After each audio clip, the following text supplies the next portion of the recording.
coordinator for the Stillwater Valley Watershed Council, our goal is natural resource management, whether it's improving irrigation efficiency or improving weed control or helping prevent another Derby fire. Bringing all those together so that we can continue what's back here. What you see in the background is what our goal is, essentially. We've got to take care of our environment, and as long as we do that, we're going to have a place that's viable, and we're all going to be able to enjoy. You know, we all need a place to go out and connect with Mother Nature. But if we have a place that we can't go connect with Mother Nature other than to go wade through the weeds, you know, we don't have any environment to hunt, to fish, to do all the things that we'd like to do. And so, you know, not for just a cowboy like me, it's for the environmentalist, it's for the people that want the wild and scenic. It's all for that. And that's what the Watershed does. It says, you know, we treat this like it's our little child, and we take good care of it. And by doing that, then we educate all the other landowners about what to do and how to keep it that way. That's what the Watershed does. It's so important.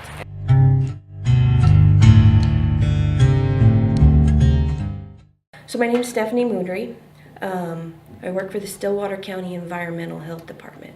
Within this program, I oversee two things: the on-site wastewater disposal system, or the septic program within the county. I also oversee the floodplain development program within the county. As a sanitarian, we look at on-site wastewater disposal systems within new subdivisions. We review all new subdivisions coming into our county for on-site waste or septic systems.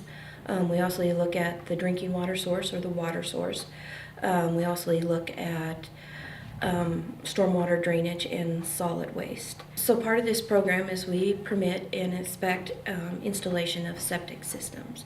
These permits and installations are all governed by state laws and regulations that are created to protect the public and our environment and prevent our state waters, which is the Stillwater County watershed, from being polluted.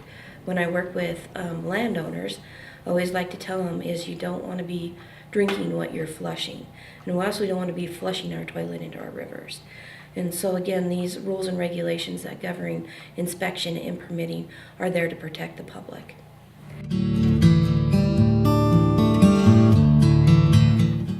There are basically two main types of water rights systems in the United States. In the wetter regions, Midwest, the East Coast, their whole system, legal system for water rights are based on a riparian system. So in other words, if you have water on your property or running through your property, you have a water right for that water because they have an abundance of water. You don't see a whole lot of irrigation ditches or any kind of uses of irrigation. They just rely mainly on the rain for their crops. In the West, in the arid West, where there's a shortage of water, where crops won't grow very well without the aid of irrigation, we are under a different system called the prior appropriation system, which in layman's terms basically means the first in time has the first in right. And in order to have a water right, you have to put that water right to beneficial use. And a lot of folks don't realize that just because they have water running through their property, whether it be a stream like the Stillwater River or a large irrigation canal that cuts through their property, that does not mean that they have a right to use that water. Their water right has to be established either pre-1973 through the filing a statement of claim, or if it's post-1973, the only way you can establish a water right on your property is through getting a permit granted through filing an application with the DNRC. The first thing that I would advise anybody is do not buy a piece of land without knowing what the water rights are on the land. Are there any water rights that you can use? So for example, if you buy a piece of land and there's irrigation, double check and make sure that indeed there is a water right to do that irrigation, because if there is not, then you don't, legally, you cannot use the water to irrigate with.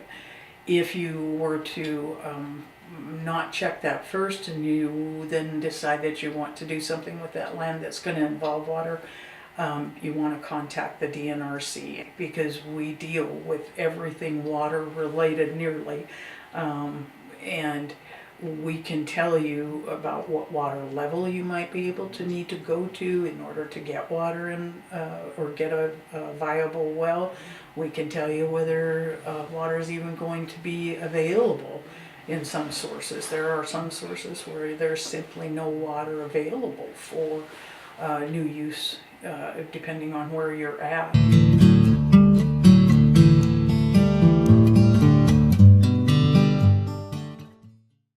Yeah, so there are 4 golden rules that a landowner can consider when they're thinking about managing weeds. The first rule is know what you want to do with your property.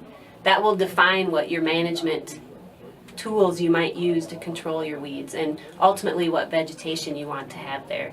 The second golden rule is to promote healthy vegetation. We often focus on killing weeds, but what we're really trying to do is get vegetation growing out there that meets our management goals that we would have identified in the first golden rule. The third golden rule is to implement good land practices. Things such as overgrazing or excessive grazing can stress vegetation and make it more susceptible to invasion.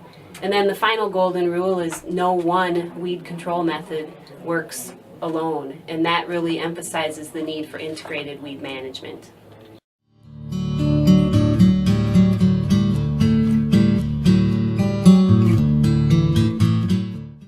It's really important to know what noxious weeds you're treating and what noxious weeds you have on your property, because you don't want to be applying herbicide just willy-nilly. You want to know the life cycles, you want to know their reproduction cycles, and kind of just a broad general understanding of what you're dealing with, because plants do reproduce via different methods such as their seed production.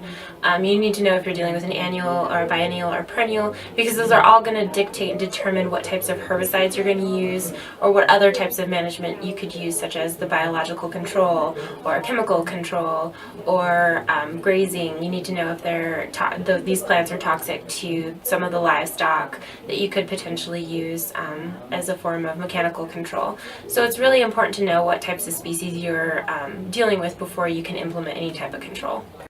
Our role when we work with DNRC or the Water Conservation District is to work together as a team. We all have different rules and regulations that we need to follow, and by each one of those organizations applying them protects our watershed, protects our environment here in Stillwater County.